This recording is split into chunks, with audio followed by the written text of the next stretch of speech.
Meus amigos, meus irmãos, vamos serenando as nossas mentes, os nossos corações e levando nossos pensamentos ao Pai, ao amigo Jesus, pedindo o amparo, a proteção, a espiritualidade encarregada de estar conosco em mais essa noite de estudos. Como bem nos disse o Mestre, onde duas ou mais pessoas estivessem reunidas, Ele estaria entre nós, e com certeza Ele está entre nós.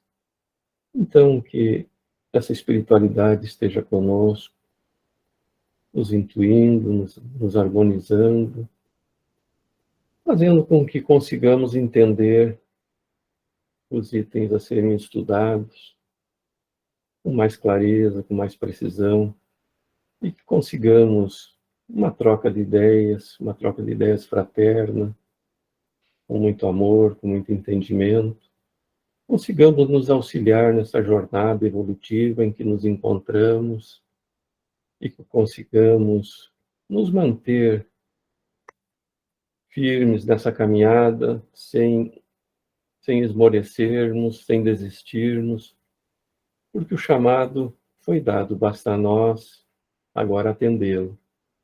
Também pedimos ao anjo guardião de cada um de nós que esteja conosco, nos auxiliando, nos harmonizando, e também pedimos por aqueles irmãos nossos que por qualquer motivo não puderam estar presentes conosco hoje, em especial daqueles que se encontram adoentados, que sejam visitados por essas caravanas do bem e que recebam em seus corações esses bálsamos benfazejos de muita paz, de muita harmonia, de muito amor, e que nós também os recebamos nesse momento em que estamos nesse banquete de aprendizado, de paz e harmonia, e que consigamos, ao final, levar conosco em nossos corações todos esses bálsamos e que consigamos, com o nosso exemplo, levar essa maravilhosa doutrina aos nossos lares, aqueles que conosco convivem, que através do exemplo consigamos mostrar o quão benfazejo é essa doutrina, esse evangelho que o Mestre nos deixou há mais de 2000 anos. Estão abertos, então, os nossos trabalhos. Que assim seja. Então, a Gorete vai fazer a leitura do Evangelho para nós, no capítulo 10, do item 9. O argueiro e a trave no olho. Então, boa noite a todos. O argueiro e a trave no olho. Item 9. Por que vedes um argueiro no olho do vosso irmão, vós que não vedes uma trave no vosso olho? Ou como dizeis ao vosso irmão, deixai-me tirar um argueiro do vosso olho, vós que tendes uma trave no vosso?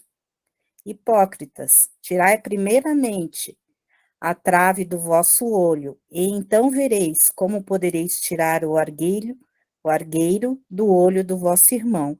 São Mateus, capítulo 7, versículo 3 a 5. Um dos defeitos da humanidade é ver o mal de outrem antes de ver o que está em nós. Para se julgar a si mesmo, seria preciso poder se olhar num espelho, transportar-se, de alguma sorte, para fora de si e se considerar como uma outra pessoa, em se perguntando: que pensaria eu se visse alguém fazendo o que faço? Incontestavelmente, é o orgulho que leva o homem a se dissimular seus próprios defeitos, tanto ao moral como ao físico. Esse defeito é essencialmente contrário à caridade, porque a verdadeira caridade é modesta, simples e indulgente. A caridade orgulhosa é um contrassenso, uma vez que esses dois sentimentos se neutralizam um ao outro. Como, com efeito, um homem bastante vão para crer na importância de sua personalidade e na supremacia de suas qualidades. Pode ter, ao mesmo tempo, bastante abnegação para fazer ressaltar em outro o bem que eu poderia eclipsar, em lugar do mal que eu poderia realçar. Seu orgulho é o pai de muitos vícios, é também a negação de muitas virtudes. Encontramo-lo no fundo e como móvel de quase todas as ações. Por isso, Jesus se dedicou a combatê-lo como o principal obstáculo ao progresso. Posso ler mais uma frasezinha? Não julguei? Se tu quiser ler mais um pouco, mas aqui até aqui tá bom, porque aqui completa Né? o raciocínio, né? Sim. Daí o outro já pega no outro item, né? Já pega um outro item inteiro daí. Quer fazer algum comentário?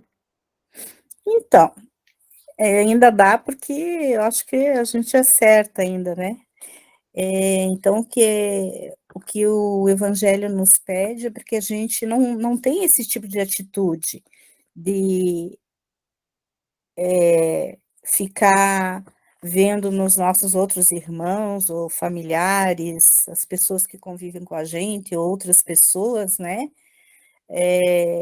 Vamos dizer assim, algo que não está correto, que está indevido, uma má atitude, um mau pensamento, uma maneira errada de agir, né? Que a gente acha que está errada, porque na verdade a gente olha, está querendo tirar o cisco, né? Que seria a trave, né? Do olho do nosso irmão, né?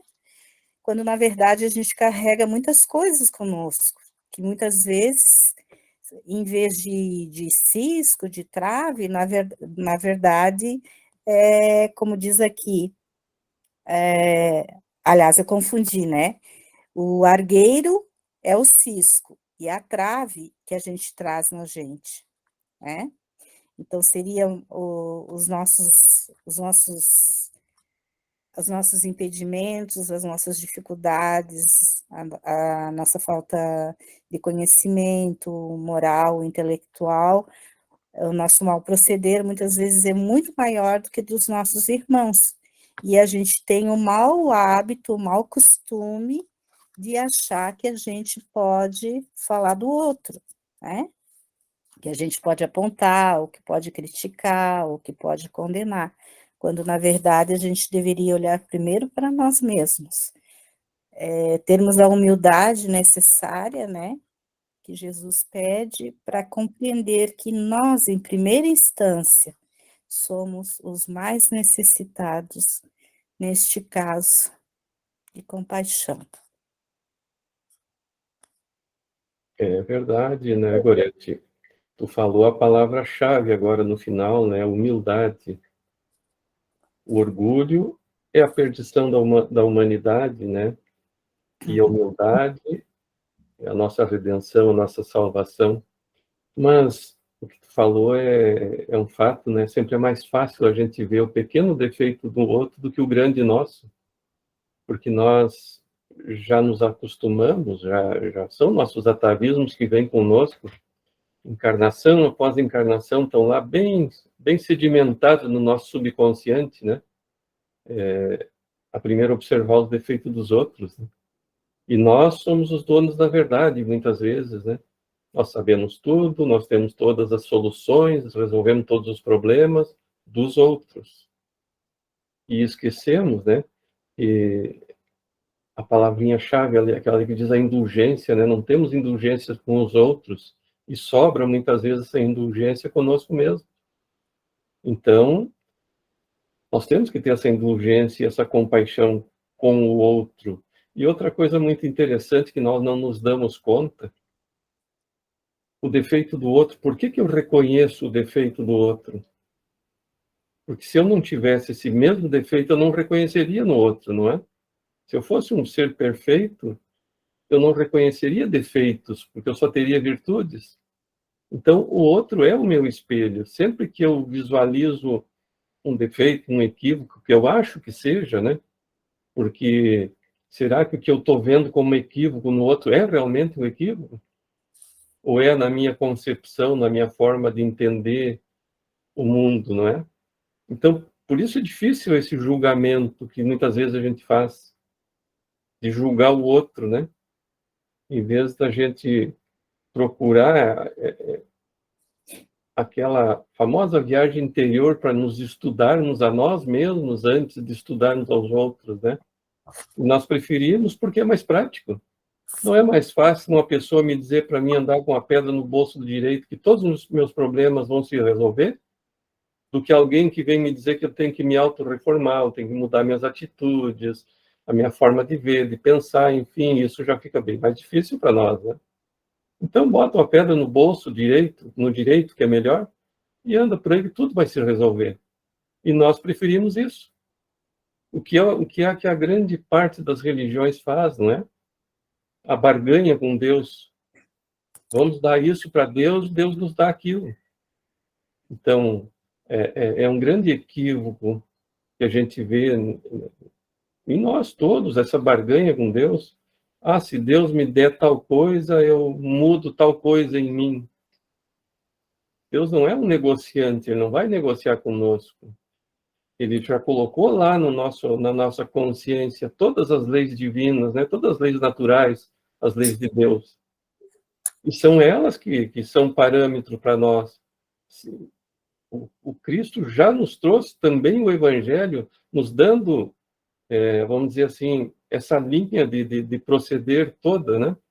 Então, se nós conseguirmos seguir esse guia, esse modelo que é o Mestre, mesmo que palidamente, nós não vamos conseguir ainda, tão imperfeito que somos, seguir na íntegra o Evangelho do Cristo, né?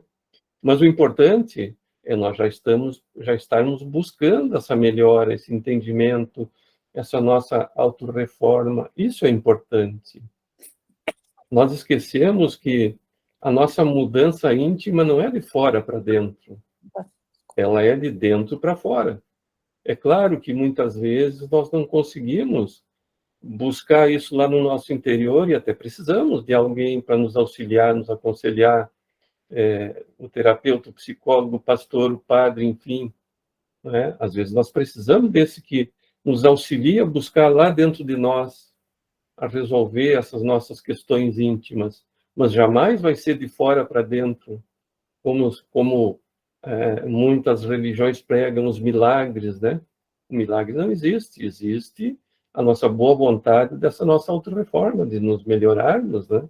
E a gente esquece, porque sempre é mais fácil tentar mudar o outro, né? Parece mais fácil, pelo menos, só que a gente esquece que o outro é o nosso reflexo, né?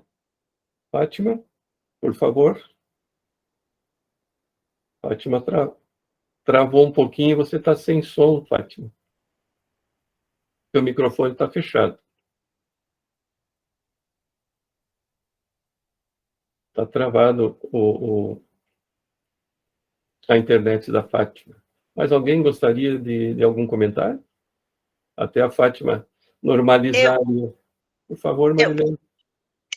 Boa noite, queridos. Eu estava buscando aqui umas anotações a respeito deste capítulo. Que bom vê-los. Saudades dessas carinhas.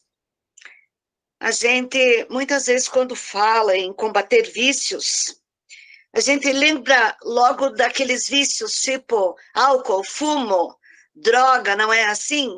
Mas a gente tem vícios muito maiores, que é o de difamar, que é falar das pessoas, que é, às vezes, desejar o mal. Então, a gente precisa sempre rever o que nós pensamos quando estamos, como vocês já disseram, julgando o outro. É muito mais fácil. Tem até um dito assim um pouco vulgar, não é, queridos, a respeito do macaco. O que o macaco faz? Todo mundo sabe, né? Ele senta em cima do próprio rabo e olha o rabo do vizinho, porque é muito mais fácil ver o defeito do outro. O meu, se alguém falar, eu vou até me ofender muitas vezes. Imagina eu, não é? Ter defeitos assim. Mas, enfim, aqui tem algumas coisas que vale a gente se perguntar. O que Jesus quis ensinar quando disse: como é que vedes um argueiro no olho do vosso irmão, quando não vedes uma trave no vosso olho? Tipo, um defeito muito maior em mim.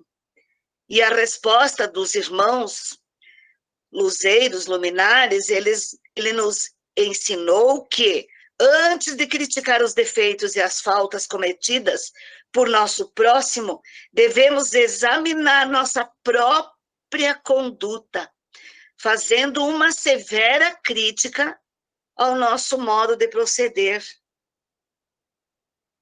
É para dentro de nós, o Daniel já falou também sobre isso, é para dentro de nós mesmos que devemos voltar nossa atenção, no sentido de conhecer o nosso íntimo e assim corrigir os defeitos e imperfeições. Que mais nos ensina Jesus quando diz que primeiro devemos retirar a trave do nosso olho para que possamos tirar o argueiro do olho do vosso irmão? Jesus nos mostra que, se ainda encontramos dificuldades para nos livrar de nossos defeitos e vícios, que constitui a trave em nosso olho, não devemos, consequentemente, ser rigorosos ao exigir dos outros que superem suas fraquezas. Devido à nossa imperfeição, nos é muito difícil superar as fraquezas e vícios. Lembremos-nos de que, com o nosso irmão, sucede o mesmo.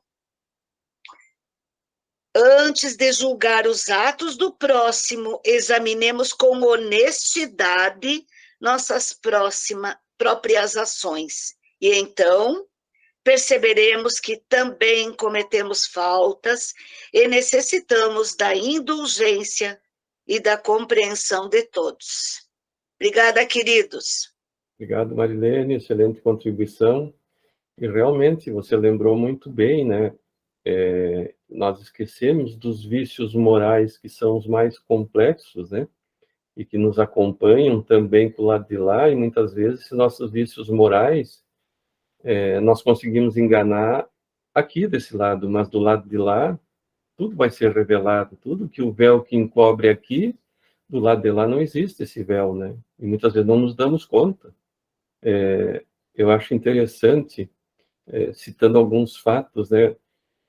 O jeitinho brasileiro. O que o jeitinho brasileiro é? É a malandragem.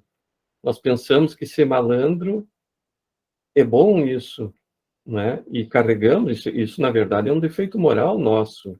Eu fico impressionado vendo, quem não lembra da Copa do Mundo, foi de quando? 78, eu acho, não lembro o ano, em que o Maradona fez um gol com a mão, e se chegou ao cúmulo de dizer que aquela mão é a mão de Deus. Então nós julgamos Deus um embusteiro, um sujeito que engana, que mente. Como vai ser a mão de Deus aquela mão, né, que fez algo irregular? Então aí entra aquela questão. É o Deus antropomórfico, aquele Deus, a nossa imagem e semelhança, que nós criamos. Deus nos criou a imagem dele, a imagem e semelhança dele, mas ainda a ser desenvolvida. Nós não somos ainda a imagem de Deus e semelhança de Deus, mas nós estamos a caminho. Então nós colocamos ainda de uma forma equivocada que nós já somos a imagem de Deus. Mas como diz Kardec na primeira questão do Livro dos Espíritos, ele não pergunta quem é Deus. Quem é Deus é aquele velhinho de barba branca com um livro enorme que só anota os nossos defeitos. Nunca ouvi dizer que Deus anota algo de bom que nós fizemos, né? Ele só anota os nossos defeitos. Então a gente vê que é um Deus vingativo ainda. E nós dependemos, a gente vê as religiões, né? Hoje meu dia está ruim porque Deus quis assim. Não, Deus não quis assim. Deus quer o nosso bem sempre. Esse dia não está bom por algo que aconteceu conosco, ou no meio que nós vivemos, ou porque nós fizemos, enfim, algo que foi criado por nós mesmos. Deus quer sempre o nosso bem. Deus não castiga.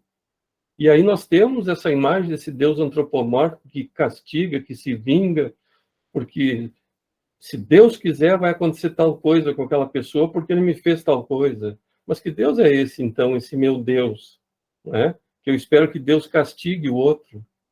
Não, Deus, todos nós somos filhos de Deus com a mesma importância para Ele, independente se estamos mais ou menos equivocados. Então, nós temos que tirar essa ideia desse Deus com a nossa imagem e semelhança. Nós temos essa imagem e semelhança de Deus a ser desenvolvida ainda dentro de nós, mas Ele nos deu essa condição de sermos a imagem e semelhança dele, mas ainda não somos. Estamos muito distantes, não é? Eu sempre digo, tomara eu conseguir chegar a um Chico, para depois pensar em Jesus e outros espíritos mais iluminados, né?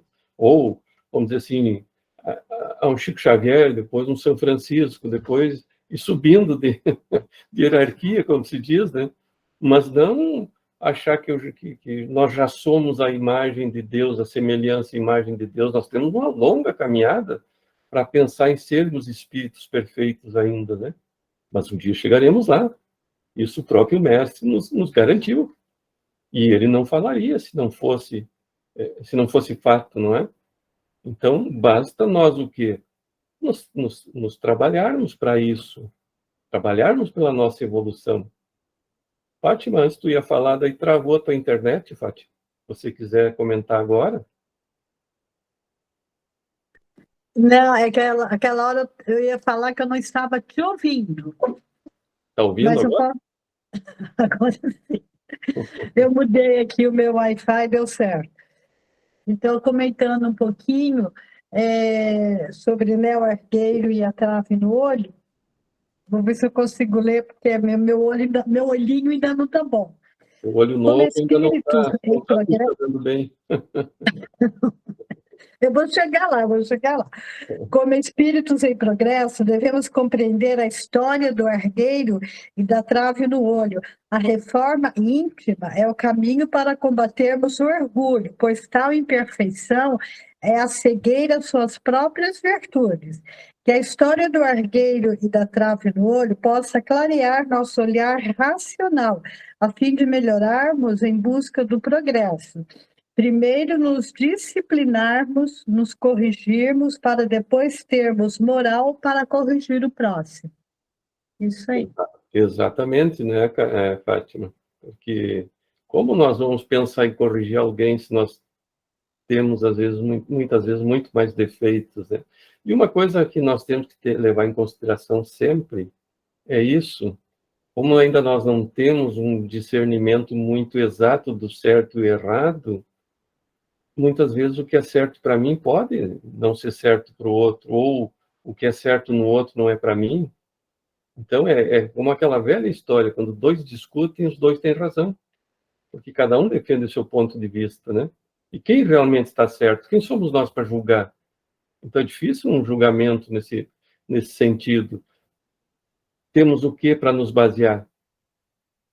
O nosso guia, nosso modelo, o Mestre Jesus. Sempre que formos julgar os nossos atos, não os dos outros. Sempre que vamos julgar algum ato nosso que nós cometemos ou vamos cometer, vamos colocar ao crivo do Evangelho. Será que isso que eu estou fazendo está dentro do que o Mestre faria ou do que ele nos deixou como exemplo, né? Então, nós temos o exemplo. É como tem na questão do Livro dos Espíritos. Qual o ser mais perfeito que Deus nos deixou ou nos legou? Né? Jesus, o nosso guia e nosso mestre. Então, nós temos um norte para seguir, nós não estamos abandonados. E, além de Jesus, quantos mais estiveram aqui conosco, nos indicando esse mesmo caminho que o mestre nos deixou, nos relembrando, porque nós somos um pouquinho esquecidos, né? Como nós esquecemos fácil, mas o Pai nunca nos abandona. Então, aí entra aquela história que Deus castiga, Deus isso. Não, ele não castiga. Deus, nosso Pai, só quer nosso bem. Tanto que, de tempos em tempos, ele manda mensageiros aqui nos alertar novamente, não é? Quantos passaram por aqui, que a gente pode citar nomes, né? Que vieram, estiveram no nosso meio, depois de Jesus, antes de Jesus, não é? Não tiveram lá Confúcio, Buda, antes de Jesus, Sócrates, Platão, entre outros filósofos. Depois de Jesus, não tivemos Gandhi, né? Tivemos quantos outros mais, Madre Teresa, Irmã Dulce, porque sempre nós temos algum preposto de Deus aqui conosco, nos indicando os caminhos, não nos indicando, mas nos relembrando, porque o caminho foi dado. Quando Jesus esteve aqui, ele nos mostrou o caminho. Ó, esse aqui é o caminho, basta vocês seguirem. Mas nós somos esquecidos, né? Os séculos foram passando, nós fomos sendo relembrados.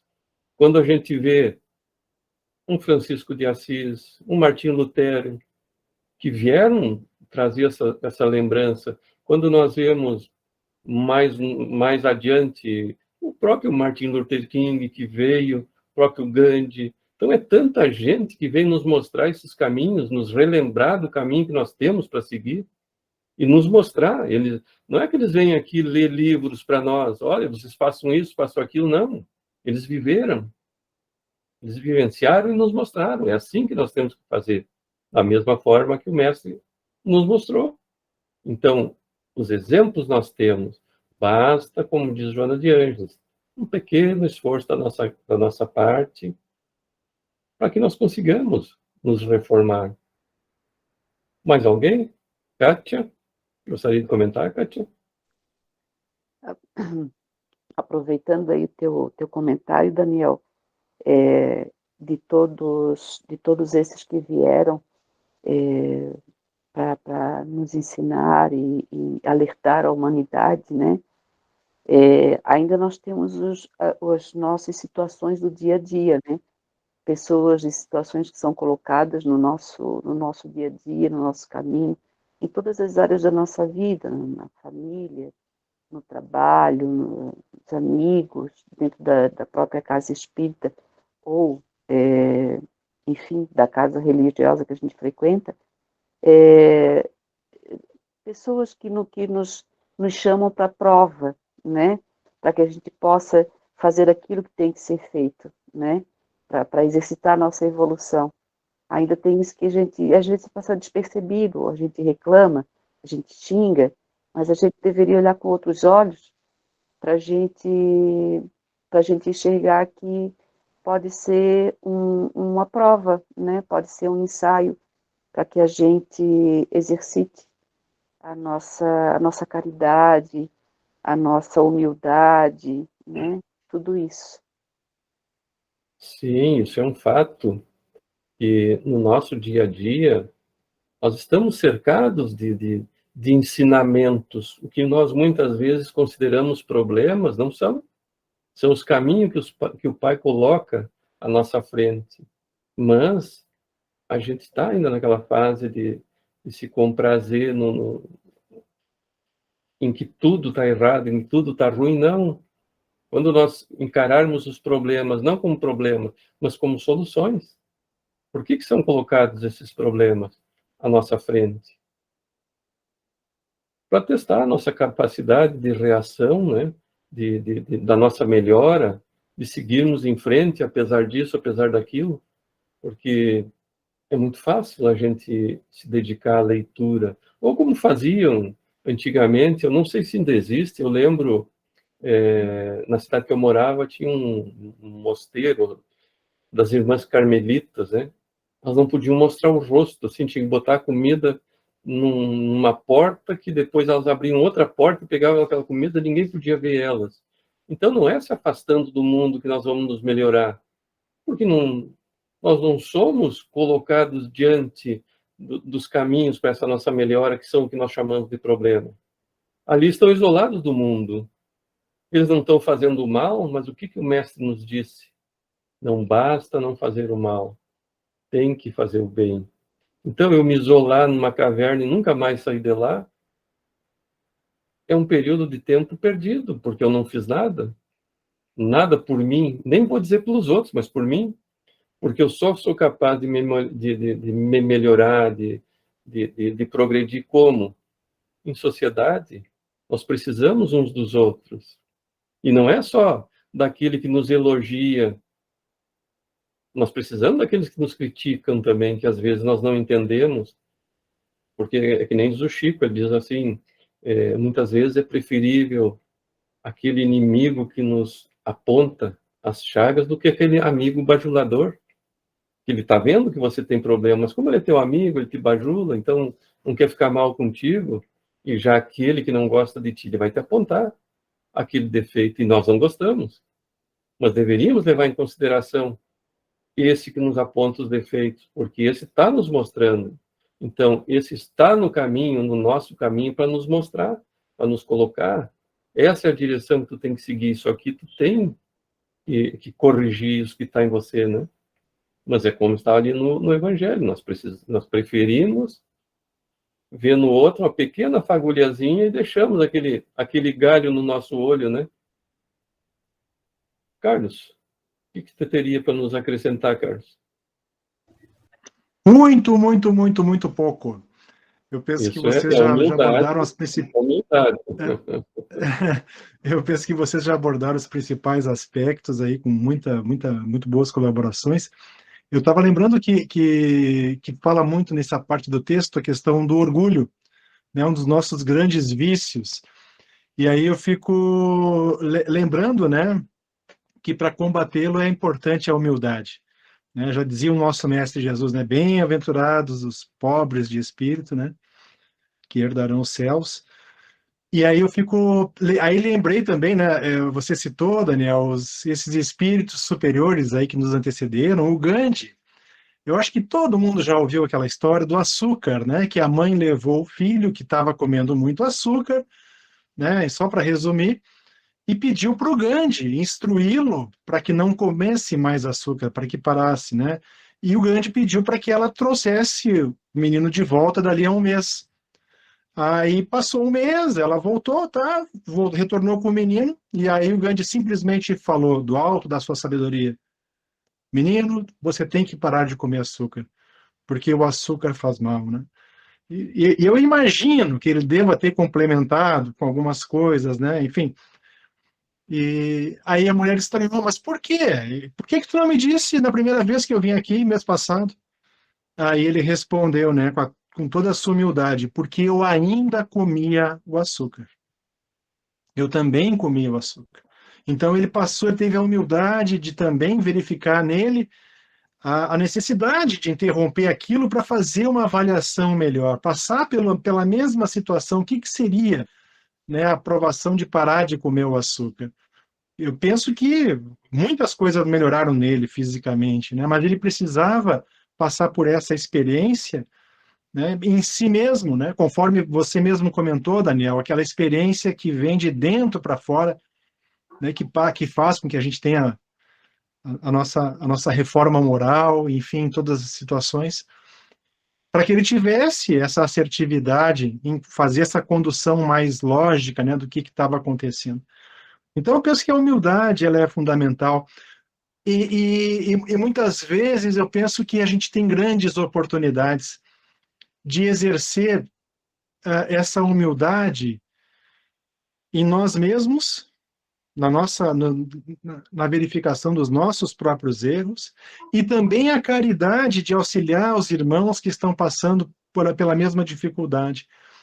Aí, de que forma? A coisa começa a se estender de tal forma que nos possibilita a oportunidade de também exercer a compaixão, de também passar uma mensagem que seja construtiva para o outro, não apenas julgando, apontando o dedo, condenando, mas assim de uma forma até empática. Olha, eu também já passei por esse problema, para mim foi difícil, talvez seja melhor você rever. O que você acha de rever isso aí?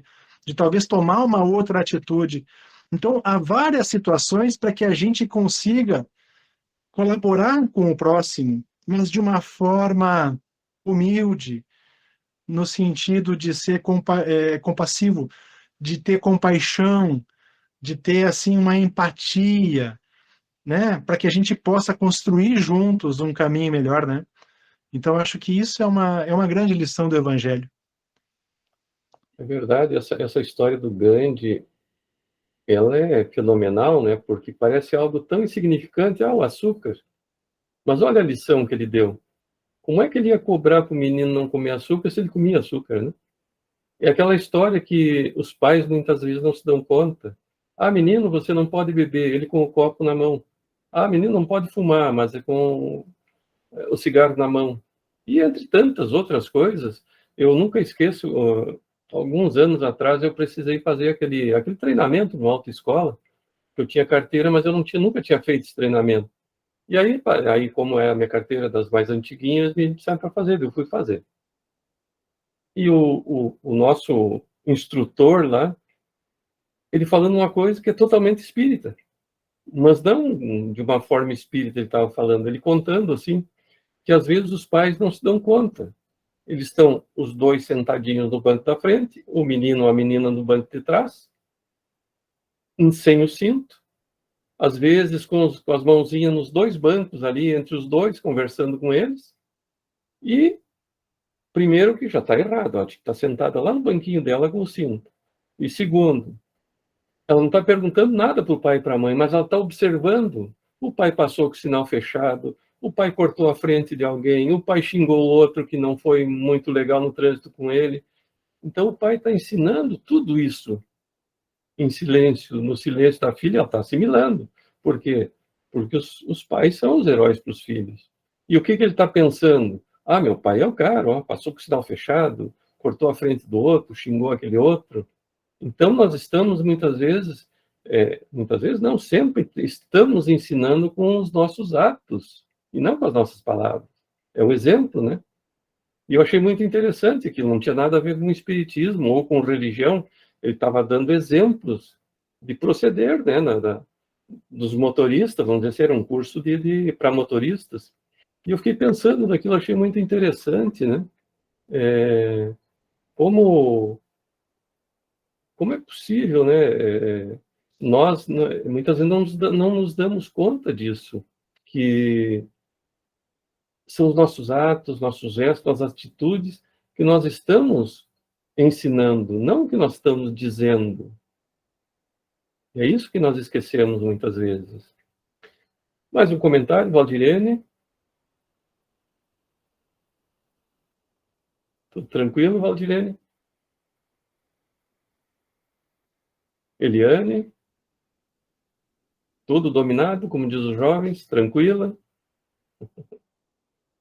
Tayane, tudo tranquilo? Nada a declarar? Lina, você abriu a câmera, vai nos dizer alguma coisa? Não? Então tá bom. Seu Edgar, eu sei que ele está ali pensando em algo para nos dizer.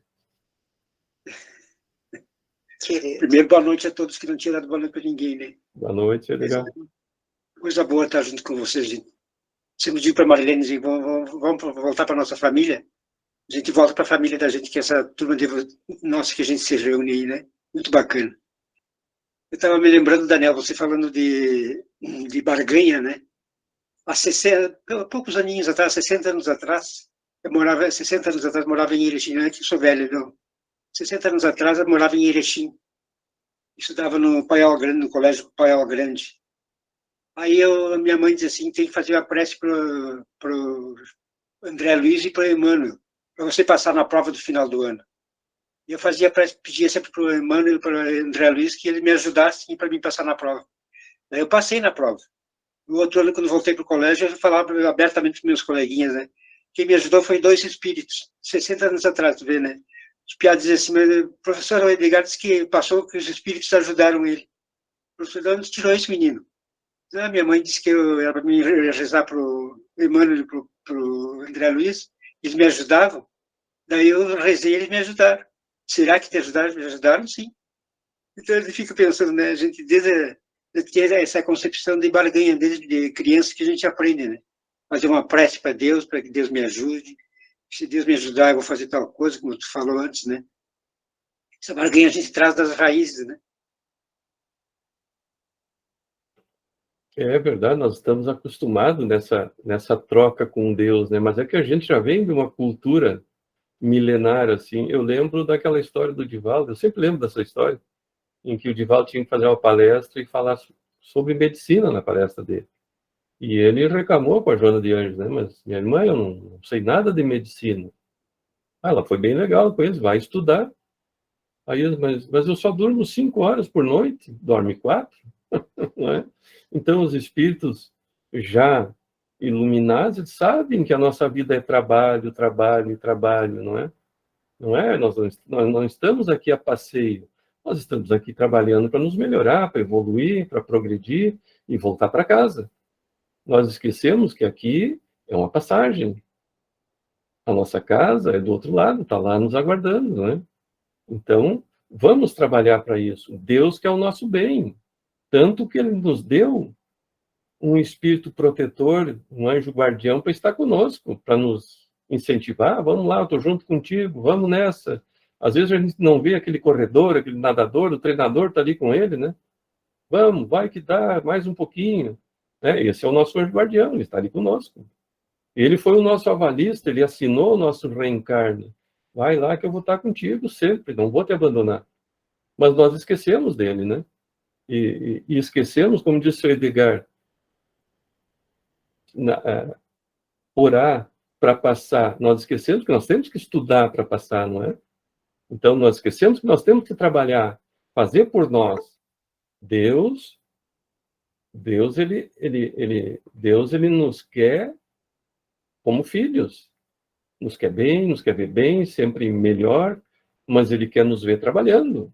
Ele não é aquele pai super protetor que vai nos dar tudo de mão beijada. Isso serve para nós em relação aos nossos filhos. Muitas vezes, nós achando que estando super protegendo nossos filhos, nós estamos fazendo bem, e não. Nós estamos colocando nossos filhos em dificuldade, porque ali na frente, quando eles tiverem que enfrentar o mundo, encarar o mundo, eles não vão conseguir. Eles estavam acostumados a ser o centro, a ter tudo ali no momento que eles quiseram, que queriam, que nunca tiveram dificuldades em conseguir as coisas. Às vezes eu vejo, né, nós pais e mães, as mamães gostam bastante disso. Eu não tive tal coisa, o meu filho vai ter. E esquecemos que esse eu não tive tal coisa nos fez ir à luta, nos fez progredir, nos fez nos melhorar, não é? Fez com que trabalhássemos para adquirir as coisas. E não que nós temos que fazer os nossos filhos passar por dificuldade apenas por prazer, vamos dizer assim, mas ensinar eles a trabalharem, a ensinar eles a utilizarem as ferramentas, né? Quais são as ferramentas? Dar um estudo, ensinar um trabalho, ensinar uma profissão. Essas são as ferramentas que vão fazer eles crescer. Também dar as ferramentas da espiritualidade, né? Trazer essa questão moral, isso também é dar essas ferramentas para ele crescer moralmente. Nós precisamos todos ter uma religião, né? Então, nós temos que ter uma religião que vai nos ensinar um outro caminho, que vai nos fazer progredir, caminhar em direção ao Pai, que muitas vezes nós esquecemos. Por exemplo, uma vez, eu não lembro quem que citou, achei muito interessante. Às vezes, nós espíritas, nós dizemos assim, o meu filho tem o livre-arbítrio, se ele quiser ir no centro espírita, ele vai. Se ele não quiser, ele não vai. E esquecemos que muitas vezes nossos filhos ainda não têm o livre-arbítrio totalmente desenvolvido, bem definido. Eles precisam dessa orientação e serem levados muitas vezes. E aí até ele citou um exemplo muito interessante. Às vezes tu vê na rua indo assim, o pai com o terno, a gravatinha, a Bíblia embaixo do braço, a mãe com o seu vestidinho comprido, o seu cabelo comprido, também com a Bíblia embaixo do braço, indo, e atrás o menininho, com o seu terninho, bem arrumadinho, com a sua Bíbliazinha embaixo do braço. Muitas vezes ele não está indo muito contente, ele gostaria de ficar brincando, mas os pais, dentro da responsabilidade que eles assumiram, estão levando esse filho lá para a igreja evangélica. E nós, como espírita, achamos que, o livre-arbítrio, não. Tem momentos que eles ainda não têm o livre-arbítrio bem definido, e nós temos que fazer com que eles nos acompanhem, muitas vezes a contragosto deles, né? Nós esquecemos isso, porque o que o Pai nos disse? Um dia nós vamos ter que prestar conta dos filhos que Ele nos colocou sob a nossa guarda, né? O que fizeste com os filhos que eu coloquei sob a vossa guarda? E nós vamos responder pelo bem e pelo mal que nós produzimos, né? Nesses espíritos que estavam conosco para aprender. E nós de ensinar o caminho, de dar as ferramentas, né, para esses espíritos que nos acompanham, e que depois vamos ser cobrados por isso, e também por esses próprios espíritos, quando retornam, né, e também esquecemos que depois vamos retornar juntos novamente na carne. Quantas vezes as famílias retornam juntos, mais ou menos os mesmos membros, né, naquela família, naquele bairro, naquele tipo de vizinho, naquele tipo de trabalho. Quantas vezes nós estamos repetindo a nossa prova, né? E a nossa prova vem. Às vezes a gente brinca, né? Já estamos prontos para a prova? As provas são essas. Não vai ser uma prova escrita que eu decorei o conteúdo e escrevi lá, não. Eu vou ter que vivenciar aquilo que eu estudei. Então, essa prova é um pouquinho mais difícil para nós. Porque não é só escrever lá no caderno, no livro, né? Nós vamos ter que colocar em prática. E às vezes é mais difícil. Muito bem, pessoal. Mais alguém? Mais alguém gostaria de nos abrilhantar com um comentário? Mais alguma colocação? Algum questionamento sobre o tema? Tudo tranquilo? Tudo dominado? Já estamos prontos para a prova? Vou compartilhar, então, aqui a nossa mensagem agora. Todos estão vendo a nossa imagem? Beleza. Muito bem. Então, vamos à nossa mensagenzinha de hoje, para a gente comentar sobre e seguir o nosso estudo, então, da doutrina espírita. Nossa mensagem de hoje diz assim: não foi por outra razão que Jesus causou surpresa quando afirmou: porque o que fizer a vontade de Deus, esse é meu irmão, minha irmã e minha mãe, conforme adotaram Marcos e Mateus. Nenhuma amarra, prisão alguma, sem retentivas na retaguarda, eis a diretriz que deves tomar no rumo da grande luz. Vocês lembram isso aí? Está no Evangelho, esse pequeno trecho, né? Quem são meus pais, minha mãe, meus irmãos, não é? O que o Cristo quis dizer com isso? Será? Porque a Maria foi lá e os apóstolos foram chamar Jesus, né? Que a mãe e os irmãos estavam ali chamando ele. Então, o que será que Jesus quis dizer com isso? Não seria que todos somos irmãos? Né? Então, e ele coloca: quem fizer a vontade do Pai, esse é meu irmão. Então, todos nós que estamos, de uma forma ou de outra, fazendo essa vontade, que é o que nos moralizando, nos melhorando, somos irmãos, todos somos irmãos. E é interessante que as religiões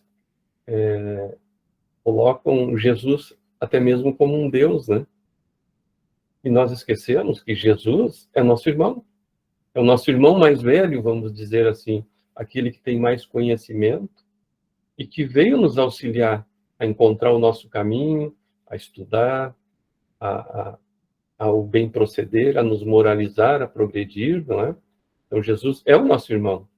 Assim como Maria era irmã de Jesus, passando naquele momento por um período em que ela estava sendo mãe de Jesus, mas, na verdade, eram todos irmãos. E isso que Jesus quis deixar claro. Todos que ali estavam com ele eram irmãos. E é interessante, as religiões dizem assim, que Deus se fez menino e encarnou como Jesus, né? Então as religiões acabam confundindo muito a nossa cabeça, né? Deus e Jesus são diferentes, são entidades diferentes. Jesus é um, Deus é outro. Então Jesus é o nosso irmão. Vocês imaginem quantos bilhões de anos tem a Terra, e Jesus já era um espírito perfeito, porque ele foi um dos engenheiros que auxiliou na construção da nossa morada. E imaginem, todo esse período ele progrediu, enquanto nós estávamos nascendo como espírito. Então, nós entendemos Jesus como um Deus, porque ele é um espírito perfeito, e um dia nós chegaremos lá, como irmãos de Jesus que somos, não é? Então, pessoal, mais alguém gostaria de um comentário? Marilene, Seu Edgar, Carlos. Por favor, fiquem bem à vontade, me auxiliem. Kátia. Kátia está pensativa. O que tem para nos dizer, Kátia? Lê meus pensamentos, né? Eu estava lembrando aqui de que, eu não sei se eu já comentei nesse grupo, que eu acho que comentei sim, até porque uma irmã nossa aqui falou sobre uma situação da vida dela, que muitas vezes nós não conseguimos perdoar, né, porque nós não aceitamos, por exemplo, meu irmão, eu sou filha única, né, mas eu vou falar meu irmão me fez uma traição e eu não consigo perdoar. Por quê? Como pode? Ele é meu irmão de sangue, nós nascemos do mesmo pai e da mesma mãe, e ele faz isso comigo, né? Ou meu pai fez alguma coisa muito errada e eu não consigo perdoar. O meu pai, ele é meu irmão. O meu irmão é meu irmão. A minha mãe é minha irmã. Então, nós todos somos irmãos. Então, por que nós vamos olhar aquela figura, aquele espírito de uma forma diferente e fazer essa cobrança tão pesada, cobrança para começar de nós mesmos, se ele também é meu irmão, né? É como se todos nós estivéssemos na mesma linha, se fôssemos todos pares, né? Eu me lembrei dessa história, por isso que eu estava pensativa. Pois é, e é interessante isso que tu falou, porque lembram daquele capítulo que fala na casa do Pai há muitas moradas? O que é a terra? É uma morada. Então nós somos uma família que estamos morando na terra. Se nós um dia entendêssemos isso de uma forma, mesmo que pálida, quantas guerras, quantas dissensões, quantas brigas, quantas se evitaria, né? Nós moramos todos na mesma casa. Imagine irmãos brigando, cada um no seu quarto, na cozinha, na sala. Assim somos nós aqui na Terra. Então nós estamos na mesma morada, numa dessas moradas da casa do Pai, não é?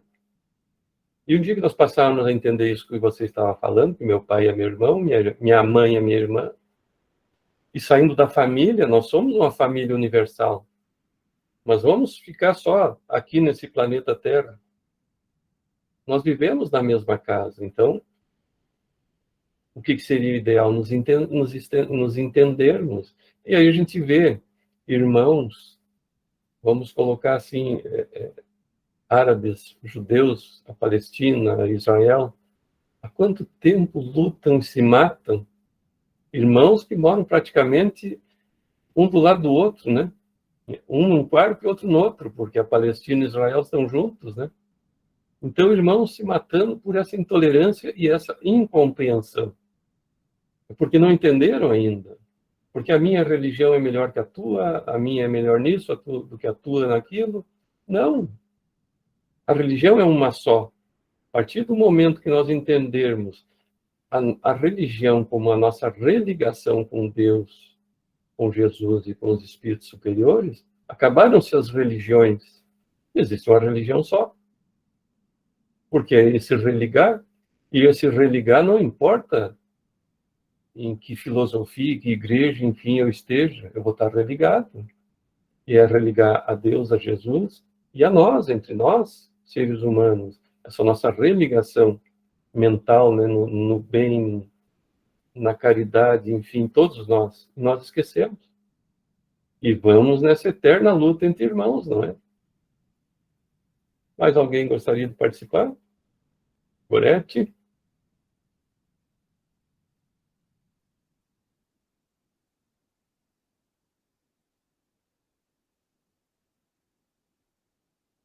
Tá sem microfone. Já abri. Eu também, agora, algumas que a gente escuta, estão me ouvindo? Sim, estou ouvindo. Travou, né?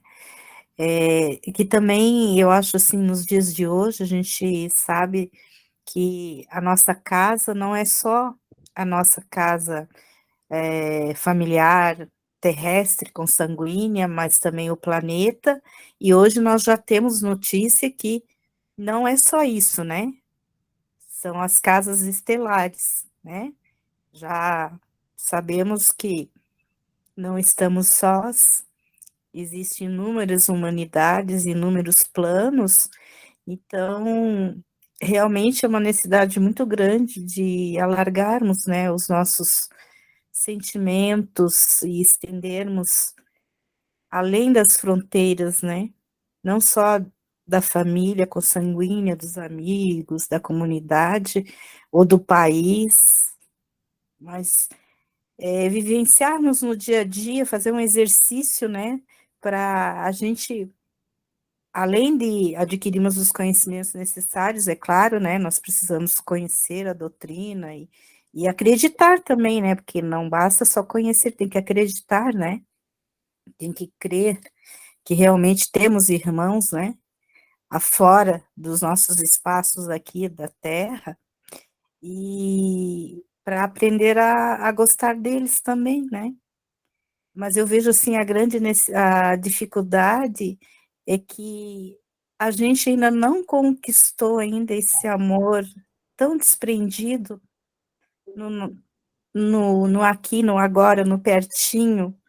É difícil, né? Muitas vezes, às vezes é difícil, as provações, as dificuldades às vezes nos chegam, e, e você realmente tem que saber o que você precisa fazer, né? E atenuar certas tendências viciosas, antigas dos arquétipos lá, né? De outras eras, aqueles sentimentos mais assim, inferiores, e buscar com amor mesmo, na disciplina daquele que eu te quero bem e vou querer bem, mesmo que você não esteja me querendo bem nesse momento, né? Exercitar isso aí. E, ao mesmo tempo, eu fico pensando assim, e os nossos irmãos lá fora, né? O além-mar, às vezes a gente não pensa neles, né? Eu acho que Jesus ali também se referia a isso. Claro que não naquele tempo, mas hoje nós podemos pensar assim, né? Realmente, Jesus ele tinha todo esse conhecimento, né? Do passado, do presente, do nosso futuro. Então, quando ele falou, tudo que Jesus colocou no Evangelho foi para sempre, né? Serviu para aquela época, serve para hoje, serve para amanhã, porque Futuro. o que nós estamos conhecendo agora, Jesus já conhece lá adiante, né? Nós não fazemos nem ideia, porque nós conhecemos até aqui. Até onde Jesus conhece, não sabemos, porque nós não temos esse alcance, né? E pensar que Jesus, até onde Jesus sabe, nós sabemos até aqui, mas só sabemos que Jesus está bem além de nós, né? E o que importa é nós. Nós ainda temos aquele amor egoísta, né? Nós amamos o que é nosso. Eu amo os meus filhos, amo a minha esposa, meu esposo. Então a gente ainda tem esse amor egoísta. E falta, então, tirar esse egoísmo para ter um amor mais abrangente, né? Porque a gente, é bem como diz, pode parecer estranho. Você passa por alguém em situação difícil, você tem pena. E às vezes eu ouvi a pessoa dizer assim, você não pode ter pena das pessoas. Mas como assim não ter pena? Não, quem tem pena, que pena, passa e vai embora. Tem que ter compaixão. Você vê a pessoa naquela situação difícil e vai procurar auxiliar, amenizar aquele momento de dificuldade daquela pessoa. Ter pena é fácil. Você passou a sentir pena, foi embora, nem lembra mais daquela pessoa, né? E ter compaixão é diferente. A gente vai se preocupar, se não deu para auxiliar naquele momento, em outro momento a gente vai buscar alguma coisa. Então nós temos que perder um pouco desse amor egoísta e começar, porque o amor é a única coisa que quanto mais se divide, mais aumenta. E nós não nos demos conta ainda. Nós queremos manter ele preso ali, com medo de que vamos dizer assim, se a gente dividir com outras pessoas, ele vai se consumir. Não, é o contrário, o amor, quanto mais divide, mais ele aumenta. Então falta isso em nós ainda. Termos um amor não egoísta, não amar só os nossos, mas começar a amar os fora do nosso ambiente, de família, de amigos, de trabalho, enfim. Às vezes, muitas pessoas têm aquele amor possessivo com a família, né? Então ele quer manter aquela família na redoma, ele que toma conta de tudo e não liberta essa família. E o amor, ele liberta, né? Quem ama, liberta. Então nós temos que libertar as pessoas. Amar com liberdade. Não é? E nós esquecemos muitas vezes. E queremos possuir as pessoas, as coisas, né? É um amor. Será que é amor mesmo ou é sentido de posse somente? Né? Então nós temos que saber avaliar isso. Carlos, algo a contribuir conosco, Carlos? Olha, Daniel, eu acho que as questões estão muito bem. Isso aí dá conversa para algumas encarnações, né? Eu fico pensando, a gente ainda é muito imaturo, muito, a gente que eu falo, né? Enfim, mas a questão de 500, 600 anos atrás, a gente achava que a Terra era o centro do universo. E a gente sabe que a Terra é um grão de areia no universo. Então a gente fica pensando, meu Deus do céu, né? É tão difícil ainda hoje de compreender o que Jesus fez pelos seus exemplos, o que ele nos ensinou, né? E cada vez fica mais claro que se Jesus foi o co-criador da Terra, imagina nos outros universos mais superiores e mais complexos, que outros Cristos colaboraram, né, para essas criações. Né? Então, quer dizer, se a gente ainda está tão longe de Jesus, que falava, né, para perdoar os nossos inimigos, amar os nossos inimigos, imagina para compreender Deus, quanto ainda está distante, né? Então, eu acho que realmente, quando a gente mais se dá conta da importância da humildade, mais a gente consegue, né, avançar um pouquinho a cada dia, né, nessa caminhada que é tão longa, né, mas tão bonita, mesmo assim, né? É verdade, e quando a gente vai se dando conta da nossa pequenez, aí que a gente começa a progredir, a trabalhar por nós. Porque enquanto nós pensamos que somos muito grandes, nós não trabalhamos, porque nós achamos já que já estamos no topo da cadeia, vamos dizer assim. Não, nós estamos lá no início da nossa jornada. Tanto que a Terra, agora que está encerrando provas, expiações e provas, né? Então nós temos, olha bem, nós ainda temos regeneração, mundos felizes, depois mundos celestes.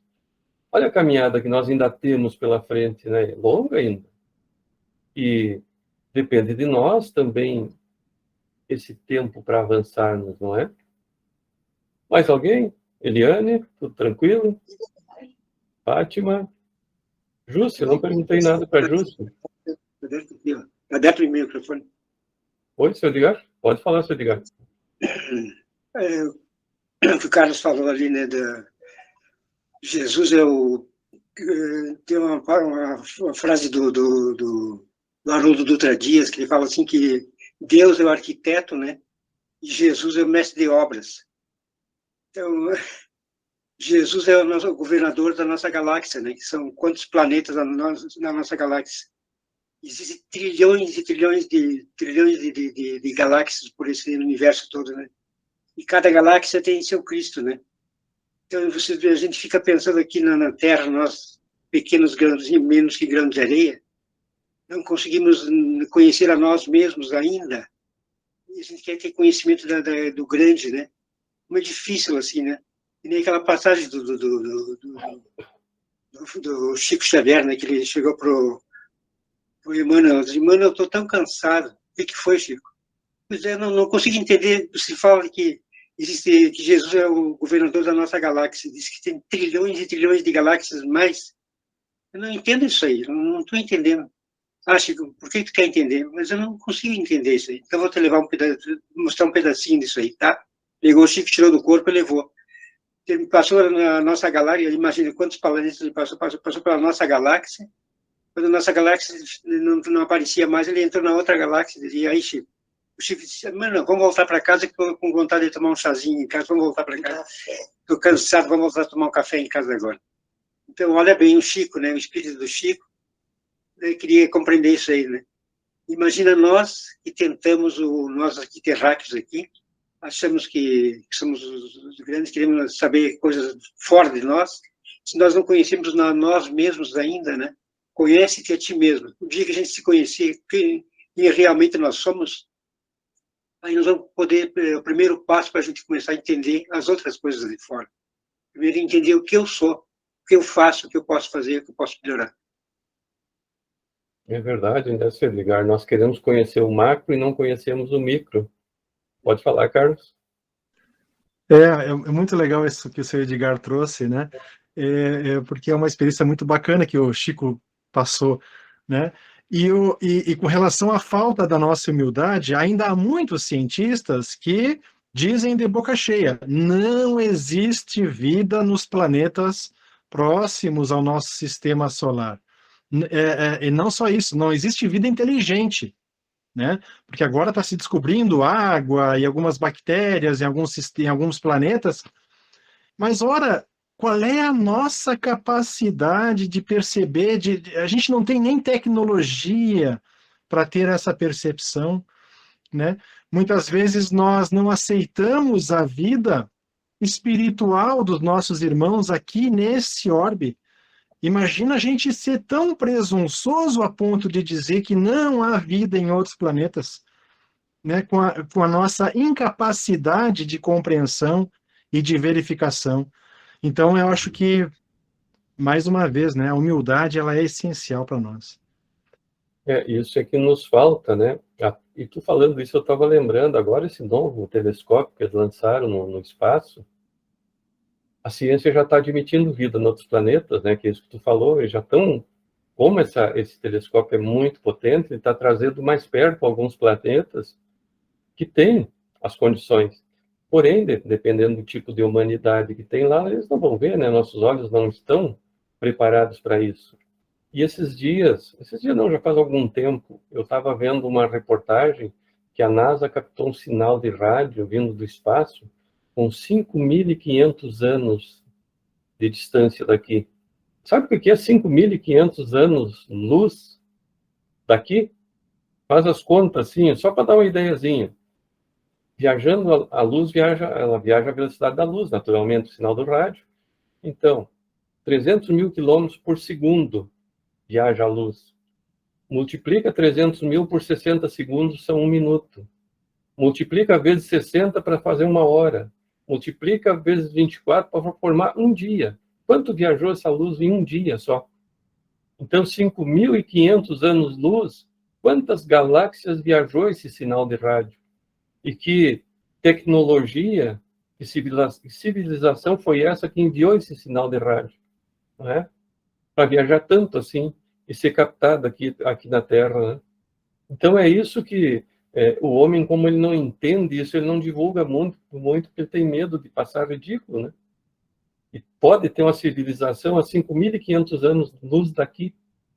Então, olha, faz ideia do tempo que esse sinal viajou, essa civilização, a que ponto ela estava de evolução, e quando esse sinal de luz chegou aqui, em que evolução está essa humanidade, né?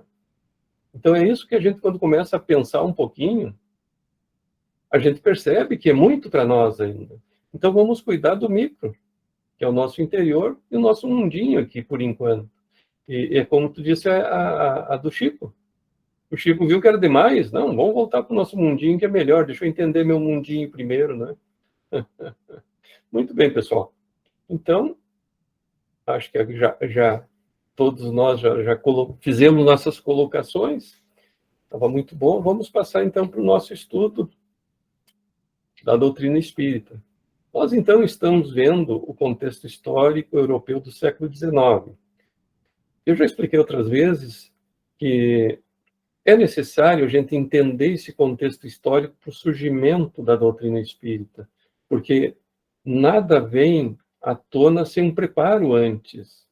era necessário preparar essa nossa humanidade para que a doutrina espírita surgisse. Imagina surgir a doutrina espírita no tempo dos reis lá. O que seria a doutrina espírita? O que ela aconteceria? Com certeza seria sufocada, ela não progrediria, né?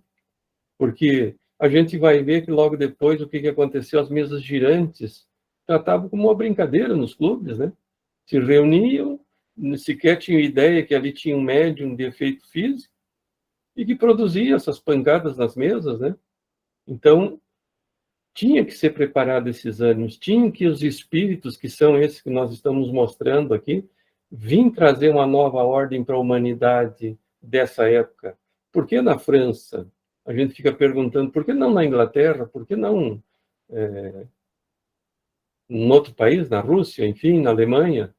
Não, porque a França é que estava sendo preparada e era o povo mais preparado para isso, porque a França é a reencarnação dos atenienses, que eram mais dedicados à arte, à cultura. Então já era um povo que tinha uma preparação para isso. Já os ingleses, os prussianos, né, já eram mais os espartanos, eram mais dedicados à arte da guerra. Por exemplo, assim, os prussianos e os berlinenses, eles são da mesma Alemanha hoje, mas nessa época não existia uma Alemanha. Então, a parte de Berlim também eram mais os gregos ali, os atenienses reencarnando. Os prussianos eram mais aqueles guerreiros, né, os espartanos, que reencarnaram ali. Tanto que ali tem a história do von Bismarck, né, que foi um general, um grande guerreiro, que inclusive depois teve um coração com o nome de Bismarck, né? Até tem um filme que diz Afunde o von Bismarck, né? Então ele foi condecorado como Marechal von Bismarck. Então esses são, quando nós nos damos conta que nós viemos reencarnando mais ou menos juntos, encarnação após encarnação. Então vejam, os atenienses reencarnaram em Berlim, reencarnaram na França, os prussianos, que são os espartanos, reencarnaram na Prússia, na Inglaterra. Nós vamos ver aonde reencarnaram os romanos, na América do Norte, né? Então a gente vê que a gente vem reencarnando mais ou menos juntos, os mesmos povos, os mesmos irmãos. Então, por que na França? Por que surgiu na França? Porque na França, porque também os hebreus, Jesus preferiu vir no meio, então, ali onde viviam os hebreus, porque era um povo que já tinha a cultura de um Deus único. Ele não podia, Jesus, vir à Terra no meio de bárbaros, né? Seria aquela dar pérolas aos porcos, dar conhecimento a quem não tinha conhecimento, com condições de ter esse ensinamento. Então tinha que ser no meio dos hebreus, né? Porque eles já tinham esse entendimento. Nós vamos ver também Moisés. Lá na época de Moisés, os hebreus ficaram em torno de 430 anos escravos dos egípcios. Então eles já tinham assimilado toda a cultura egípcia. Por que Moisés não reencarnou já no meio dos escravos? Não, ele tinha que reencarnar no meio dos egípcios. Tanto que ele foi achado no rio pela irmã do faraó. Então, primeiro ele teve a cultura dos egípcios para poder entender como proceder depois, né? Porque ele já tinha na mente dele a missão que ele veio. Então, ele teve toda essa condição de entender a mente egípcia para depois libertar o povo dele. E nós vemos assim que Moisés caminhou 45 anos no deserto. Por que ele caminhou 45 anos no deserto? E o que consta, a viagem era de poucos meses até o Monte Sinai, né? E ele caminhou 45 anos. Por quê? Porque ele já estava com aquela velha, toda aquela humanidade hebraica daquela época já estava acostumada a toda a cultura egípcia. Eles já tinham a casa, a comida, o trabalho e o sexo. Então já estavam animalizados. Ele precisava que uma nova juventude viesse nessa caminhada para ele implantar uma nova cultura nesses jovens, para então ele chegar na terra prometida que ele buscava. Ele não podia chegar com aquela velha guarda, vamos dizer assim, toda viciada. Tanto que quando ele saía e passava dias fora, que ele ia se comunicar com a espiritualidade, que ele ia orar, quando ele chegava já estava uma bagunça o acampamento, como se diz, né? Já estavam até adorando o bezerro de ouro, quando ele demorou um pouco mais. Por quê? Porque era um povo já viciado, acostumado nessa cultura. Então ele teve que uma nova juventude vir para ele implantar uma nova cultura. E tanto que houve muitos se rebelaram eles saíram da casa, da comida, do trabalho, do sexo para caminhar no deserto, passar necessidade, né? Então muitos queriam voltar a ter aquela vidinha animalizada que eles levavam lá para os egípcios. Então, a juventude de todos os tempos sempre se encaminham à nova humanidade através da juventude. Tem um livro do Divaldo em que ele cita o ditador do bem e do mal. Por exemplo, ele cita o Hitler, o Moisés como ditador do bem, porque ele teve que impor. Ele não só trouxe as leis de Deus, mas implantou as leis do homem naquele povo ainda bruto que precisava. Precisava de uma lei mais séria, né? Tanto que ele implantou a lei de Italião, um olho por olho, dente por dente, que na verdade não é de Moisés, aquele legislador que viveu em torno de 160 anos antes de Moisés, que chamava Hammurabi. Inclusive, ele tem as 282 leis deles escritas numa pedra. Está lá no Museu do Louvre, em Paris, né? Então, e ele cita Moisés como o ditador do bem e o Hitler do mal. As tropas SS, aquelas tropas sanguinárias, violentas que Hitler criou foi da onde? Com os jovens. Ele estudou o perfil desses jovens, que já eram, de certa forma, de uma psicopatia, e criou essas tropas. Então, nós temos os nossos jovens a serem levados, né, orientados para esse caminho. Nós temos essa grande responsabilidade que muitas vezes nós não nos damos conta. E aí entra aquela história que fizeste com meus filhos que eu deixei sob vossos cuidados, não é? Nós temos nós temos que direcionar os nossos jovens para o bom caminho, para o bem. Então, seguindo, nós estávamos vendo sobre a Revolução Francesa. Estão vendo essa imagem? Essa imagem, ela é da Bastilha.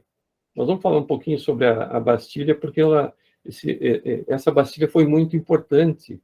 Ela foi erguida lá em 1400 e pouco pelo então Luís XIII, junto com o cardeal de Richelieu. Então nós vamos falar um pouquinho sobre esse cardeal. Ele foi violentíssimo, né? E, inclusive, em algumas revistas espíritas, em alguns vídeos, tem das reencarnações passadas, só que esse eu também não saberia dizer se é um fato ou não, mas dizem que a reencarnação atual, ou que foi, que também já desencarnou, que a reencarnação do Richelieu foi o Antônio Carlos Magalhães aqui no Brasil. Mas, eu digo, não sei se é verdadeiro. Mas, vamos dizer assim, pelas características, talvez seja. Não, tem muita coisa que a gente não sabe, que algumas são, outras não, né? Então, por exemplo, lá no livro do Humberto de Campos, ele diz que César foi Napoleão depois, né? César conheceu Kardec na época em que Kardec era um druida do povo celta, né? Então, voltando para a Revolução Francesa, nós já falamos que Napoleão foi um dos mentores da Revolução Francesa, vamos dizer assim. E a queda da Bastilha, essa queda da Bastilha ela é muito comentada, é muito famosa, né? O que foi a queda da Bastilha? Então, olha só, a Bastilha, eu até disse 1400, é 1370, desculpe o equívoco. Então, a Bastilha foi construída em 1370 e tornou-se uma prisão durante o reinado de Carlos VI. No entanto, foi durante a regência do cardeal de Richelieu, no século XVII, e tornou-se uma prisão para os nobres, ou letrados, adversários políticos, aqueles que se opunham ao governo, ou mesmo uma religião oficial.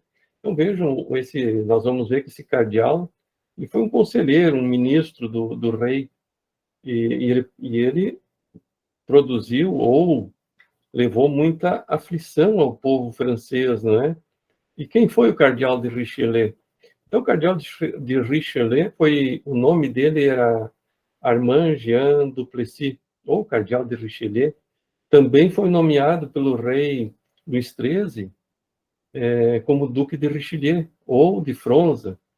Ele foi, além de cardeal, ele foi político, foi primeiro-ministro de Luís XIII, lá de 1628 a 1642, e foi o arquiteto do absolutismo na França, e da liderança francesa na Europa também. Então, esse cardeal produziu muito mal para a humanidade daquela época, né, com opressão, com crimes, tanto que ele construiu essa Bastilha, que era uma prisão. E então, no dia 14 de julho de 1789, a Bastilha abrigava apenas 7 prisioneiros.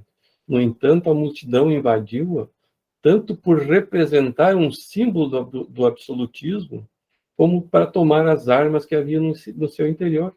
Então, a humanidade, o povo francês estava revoltado porque ele vinha sofrendo essa opressão.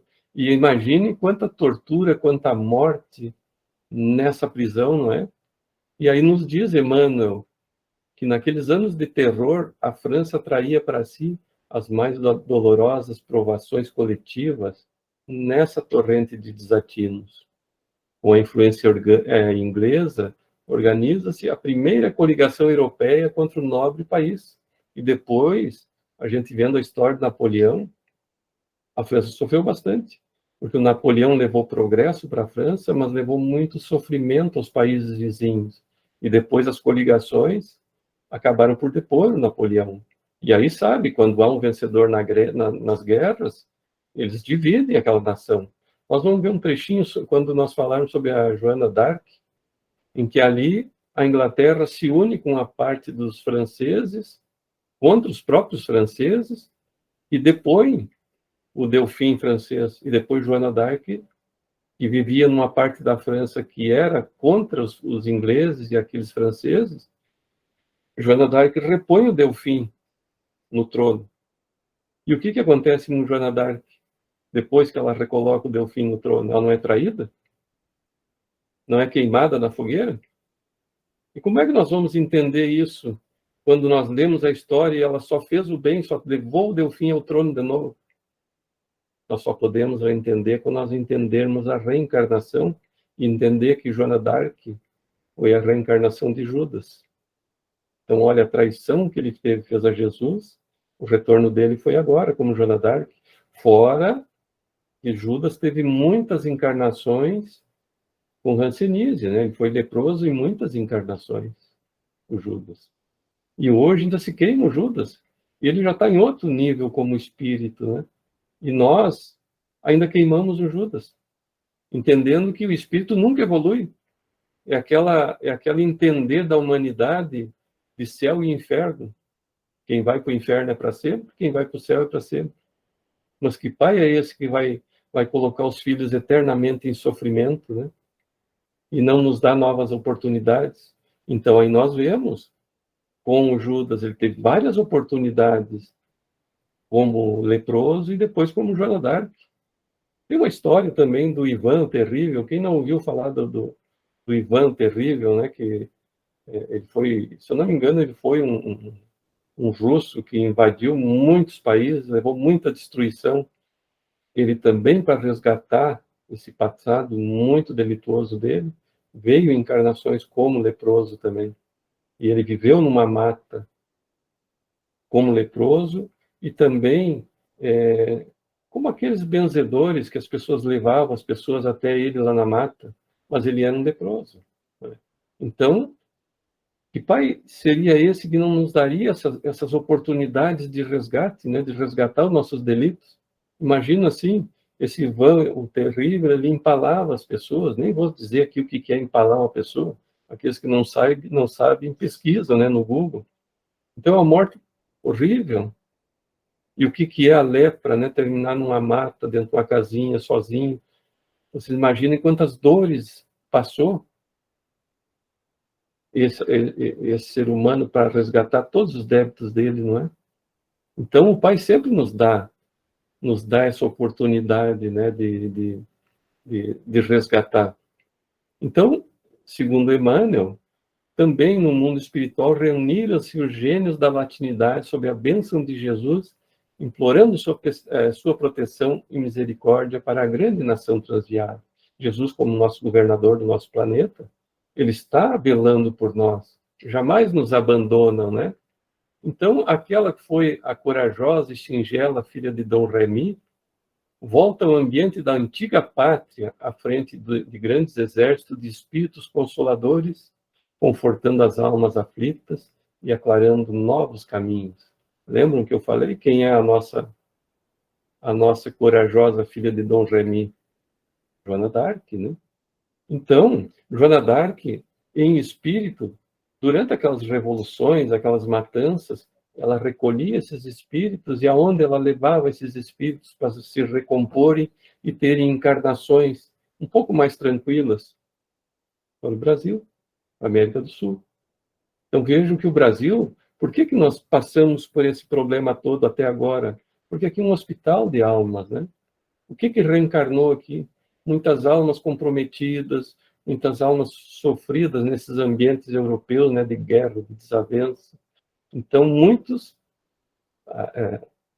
foram trazidos para cá, uma grande maioria, não só da França, é claro que de outros.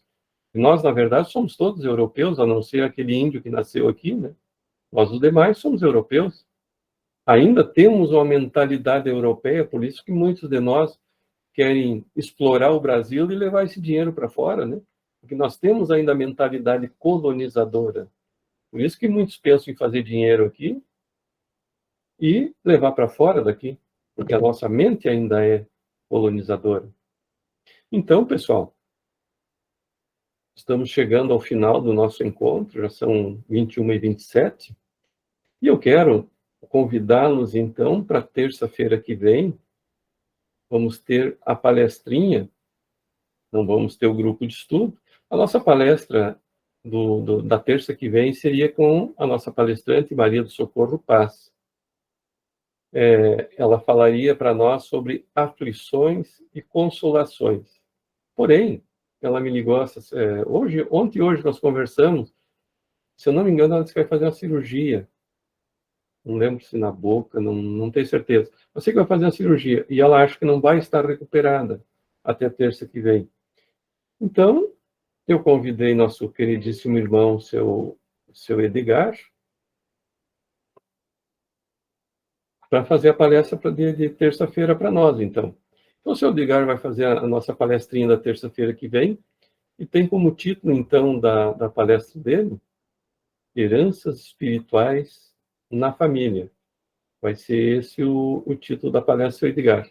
Então, terça que vem não teremos o nosso encontro de estudos, mas sim a palestra do Edgar. Estão todos convidados, e como é uma palestrinha, fiquem bem à vontade para convidar quem vocês quiserem para participar e estar conosco. Todos estão convidados, então, na terça que vem. Seu Edgar, falando em palestra, posso lhe convidar para a nossa prece final?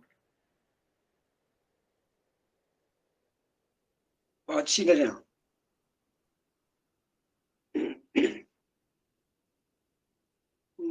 Vamos mentalizar, então, nosso querido Mestre Jesus. O coração e o pensamento elevado a Ele, nós fazemos a nossa prece do fundo dos nossos corações, dizendo: querido Jesus, nós te agradecemos pelos inúmeros benefícios recebidos. Te agradecemos também, Senhor, por ter paciência conosco, por nos trazer essas dádivas maravilhosas, ensinamentos através da doutrina espírita. Te agradecemos pela nossa família, pelo nosso alimento, pelo nosso agasalho, pelo teto que nós temos. E te pedimos também, Senhor, por todas aquelas pessoas que não têm o privilégio que nós temos de ter esse conforto que nós temos. Permita, Senhor, que a tua paz, o teu amor e a tua luz se façam sobre todos os corações, para que haja paz no mundo e a paz em todos os mundos habitados. Muito obrigado, Jesus. Fica com nós, Senhor. Que assim seja.